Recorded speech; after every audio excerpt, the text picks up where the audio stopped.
लोकसभेच्या निवडणुका झाल्या आणि या निवडणुकीमध्ये महाराष्ट्रामध्ये अपेक्षित असं यश मिळाला पाहिजे होतं, ते मिळालं नाही। परंतु असं असताना सुद्धा या देशातल्या जनतेने भारतीय जनता पक्ष आणि आमच्या मित्र पक्षाला कौल दिलेला आहे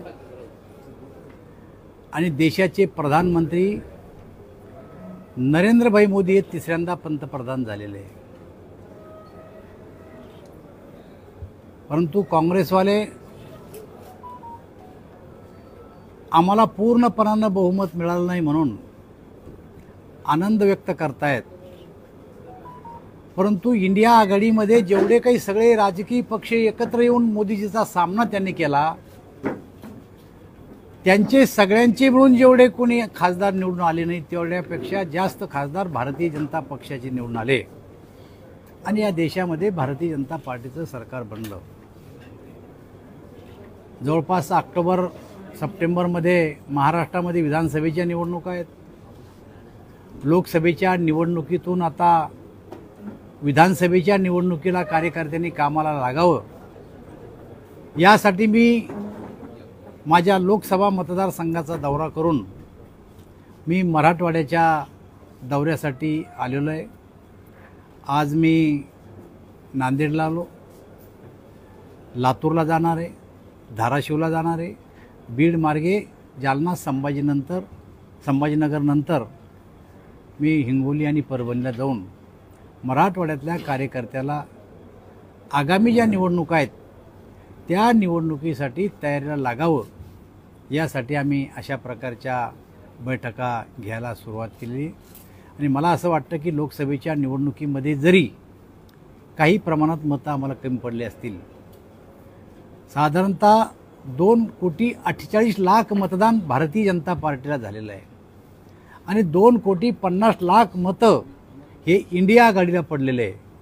त्यामुळे मतामध्ये काही फार अंतर नाही आहे, परंतु जागेतलं जे अंतर आहे त्यांनाही काही फार सगळ्यांना जागा मिळाल्या असं नाही आहे। कोणाला मिळाल्या 8, कोणाला मिळाल्या 9, कोणाला मिळाल्या 12-13, या सगळ्यांचे गोळाबेरीज करून ते एकत्र आकडा करून फुगून सांगतात। परंतु एकूणच जर विचार केला तर ही निवडणूक देशाची निवडणूक होती, ही काही राज्याची निवडणूक नव्हती। देशभरामध्ये या देशातल्या जनतेनं आम्हाला समर्थन दिलेलं आहे आणि त्यामुळं आता विधानसभेच्या निवडणुका आम्हाला जिंकण्यासाठी आमचे कार्यकर्ते आता कामाला लागलेले, त्यासाठी हा दौरा आयोजित केलेला आहे।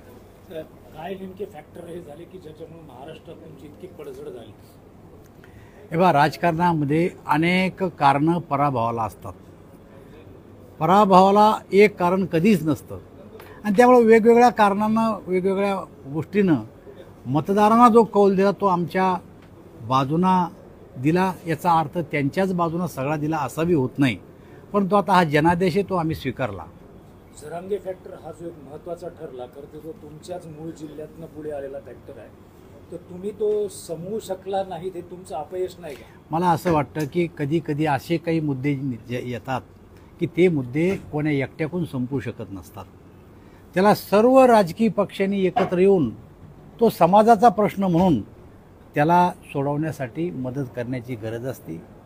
मला असं वाटतं की सरकार म्हणून आमच्या सरकारनं सगळ्या राजकीय पक्षाच्या अनेक बैठका घेऊन तोडगा काढण्याचा प्रयत्न केला, परंतु जी काही मागणी होती त्यामध्ये 10% आरक्षण दिल्याच्या नंतरही तो विषय संपू शकला नाही आणि भविष्यामध्ये सरकार या गोष्टीचा विषय करून तोडगा काढेल। याच्यामागे राजकारण आहे असं वाटतं का तुम्हाला? मला असं वाटतं स्वतःला काही राजकारण वाटत नाही, समाजाचं काम आहे, राजकारणाचा या गोष्टीची काही संबंध नाही। वडीगोद्री येथे आता ओबीसी समाजाचं उपोषण सुरू आहे, परंतु तिथे एक वेगळा दिसलं की ते आपल्या जे राजकीय नेते आहेत ओबीसी समाजाचे त्यांना प्रोटेक्ट करतायत, त्यांच्या बाजूने बोलतायत। दुसरीकडे मराठा जे आंदोलन आहे, उपोषण आहे, ते तर सर्रास शिव्या घालतात, दगडफेक करतात, गाड्या फोडतात, अडवतात, गावात जाऊ देत नाही। दोन आंदोलनामध्ये काय फरक वाटतो? मला असं वाटतं की आता हा जो विषय आहे हा राजकीय विषय कोणत्याही राजकीय पक्षानं किंवा राजकीय नेत्यांनी करू नये।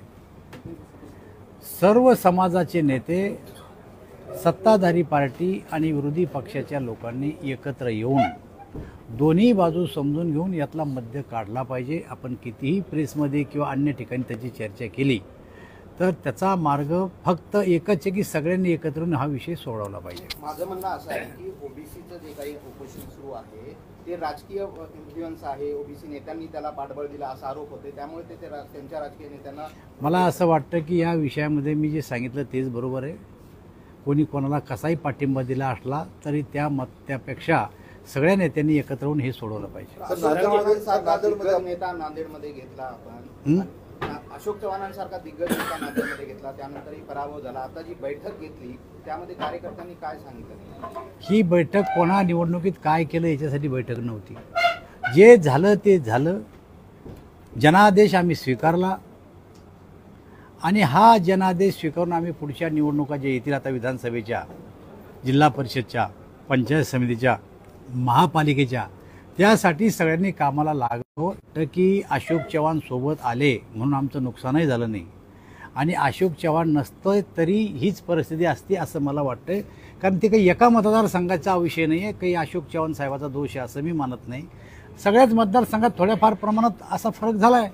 त्यांच्या येण्याचा आणि त्यांच्या जाण्याचा हा काही दोष नाही देता येत त्यांना कोणाला. नुकसान नाही झालं. हा एक आहे बघा, मी पूर्ण भारतीय जनता पार्टी महाराष्ट्राच्या संदर्भात बोलतो. अशोक चव्हाण आल्यामुळं फायदा झाला का, अशोक चव्हाण आल्यामुळं तोटा झाला का, ना त्यांच्यामुळं तोटा झाला असंही म्हणत नाही आम्ही, त्यांच्यामुळं फायदा झाला असंही म्हणत नाही आम्ही. आमचं स्पष्ट मत आहे की जनादेश होता, जनतेनंच निवडणूक हातात घेतली होती आणि त्याच्यामुळं हे निकाल लागलेत. मराठा आणि ओबीसी दोघांचे आंदोलन चालू आहे. विखे पाटील येणार होते, त्यांचा असं आहे, आज मी आणि विखे पाटील दोघं एकत्र येणार होतो, परंतु अचानकपणानं मुख्यमंत्र्याचा दौरा त्यांच्या विधानसभा मतदारसंघात लागल्यामुळं आज ते येऊ शकले नाही. मला असं वाटतं ते उद्या येतील. चव्हाण पण नाही, अशोक चव्हाण नाही. त्यांनी मला काल फोन केला होता, मुंबईला त्यांचं ठरलेले कार्यक्रम होते. मराठा आणि ओबीसी दोघांचे आंदोलन चालू आहेत. आगामी विधानसभेत याचा फटका कसा बसू शकेल? मी आपल्याला या विषयाला एकाच शब्दात सांगितलं, हिंडून फिरून ते प्रश्न पुन्हा विचारसाल तर पुन्हा उत्तर तेच आहे की या आंदोलनाला आम्ही राजकीय दृष्टिकोनातून पाहत नाही. हे आंदोलन समाजाचं आंदोलन आहे. मग ते ओबीसीचे नेते असू द्या, SCचे असू द्या, STचे असू द्या, का मराठा समाजाचे असू द्या, सर्व पक्षांनी एकत्र बसून राजकारण बाजूला ठेवून या विषयामधला मध्य मार्ग काढला पाहिजे. दानवे साहेब, माझा एक प्रश्न आहे आपल्याला की महाराष्ट्रातल्या अन्य राजकारण्यांना बाजूला ठेवून सगळ्यांचा रोष पत्करून नांदेडला 2 राज्यसभेचे खासदार, बरोबर आहे, त्यानंतर नांदेड वाघाळा शहर महानगरपालिकेचे 55 नगरसेवक, जवळपास 35 ते 40 नगरपंचायत नगर परिषदेचे सदस्य, 80हून अधिक पंचायत समिती सदस्य अशोक चव्हाणांच्या नेतृत्वाखाली या जिल्ह्यामध्ये पक्षप्रवेश.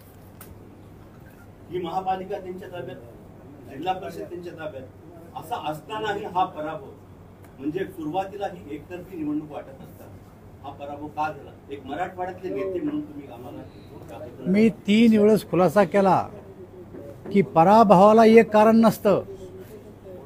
ही निवडणूक मतदारांनी हातात घेतली होती की त्यांनी ठरवलं की कोणाला निवडून द्यायचं आणि कोणाचा पराभव करायचा.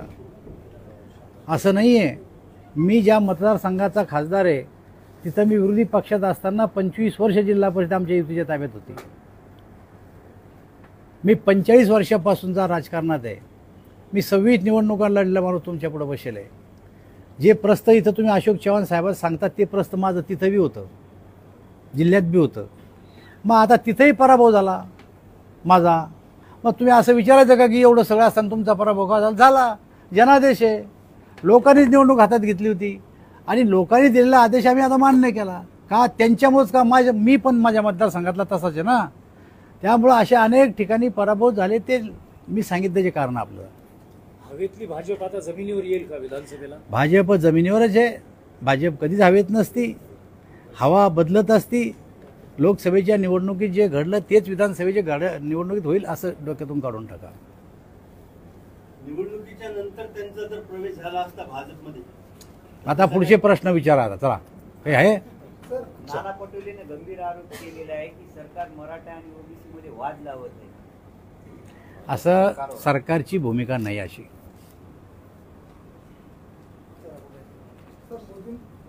लोकसभेच्या निवडणुका झाल्या महाराष्ट्रामध्ये भाजप भाजपला जागा कमी भेटतात, मोदींची जादू कमी झाली असं वाटतं? बिलकुल जादू कमी नाही. देशात मोदी तिसऱ्यांदा पंडित नेहरूनंतर प्रधानमंत्री झाले, याला जादू कमी झाली असं म्हणता येत नाही.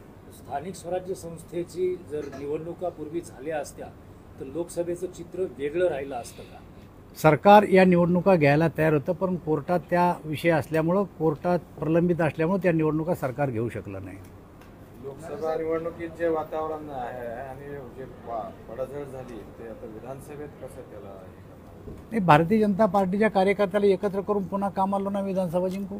नांदेड साहेब, विधान परिषदेवर संधी आहे का कुठे? नांदेडला कुठे मिळेल? हा निर्णय पार्लमेंटरी बोर्ड करत असतं. हा काही मी एकटा निर्णय करत नाही, त्यामुळं पार्लमेंटरी बोर्डाची मिटिंग होईल, त्यात तो निर्णय होईल. इतर पक्षाचे नेते आहेत का संपर्कात? परत घेणार का भाजपामध्ये? काँग्रेस किंवा राष्ट्रवादी, शिवसेनेमध्ये काय काय इतर काही पक्षाचे नेते आहेत का म्हणून अजून संपर्कात भाजपच्या? घेणार का त्यांना भाजप? मला कोणी भेटलं तर मी चर्चा करील त्यांच्याशी. आज असेल तर भेट घाला माझी. खडसे साहेब काल भेटले तुमच्या वरिष्ठांना, तुमचे जुने सहकारी, काय प्रतिक्रिया? आनंदाची गोष्ट आहे. भारतीय जनता पार्टीमध्ये आता तुम्ही कोण 2-4 आज भेट घाला माझी. आम्ही घ्यायला काही नाही. आम्हालाच घेऊन टाका सगळ्याला. कोणला? तुम्ही हर निवडणुकीत रंग बदलता, कधी आमच्याकडून कधी तिकडून. तेव्हा आता विधानसभेत तुम्ही आमच्याकडून या सगळेजण. तुम्ही कशी काळजी घ्यावं लागेल. विरोधक तुमचे अपप्रचार करण्यात म्हणा कशात हे ठरले? आता साहेब, या सगळ्यांचं उत्तर माझं एकच आहे की ही निवडणूक मतदारांनी हातात घेतली होती. त्यांनी जो जनादेश दिला तो आम्ही प्रत्येक पक्ष, आम्ही उमेदवारांनी आणि पक्षाने आमचा स्वीकारलेला आहे. पराभवाला कारण एक नसतं आणि त्यामुळं वेगवेगळे पराभवाचे कारणं असतात. तर तो जनादेश तुमचं होता. भविष्य काय आता?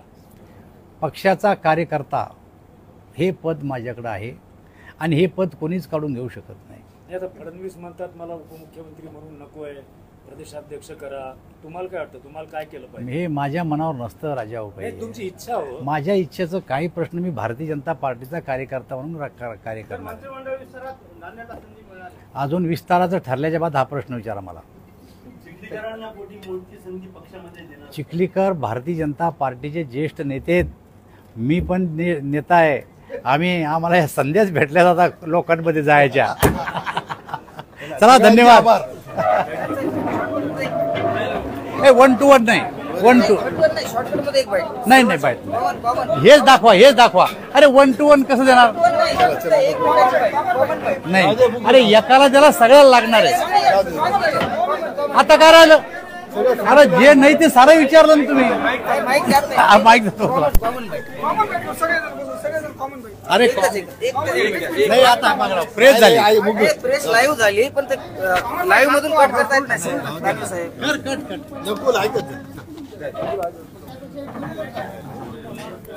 फोन केला होता.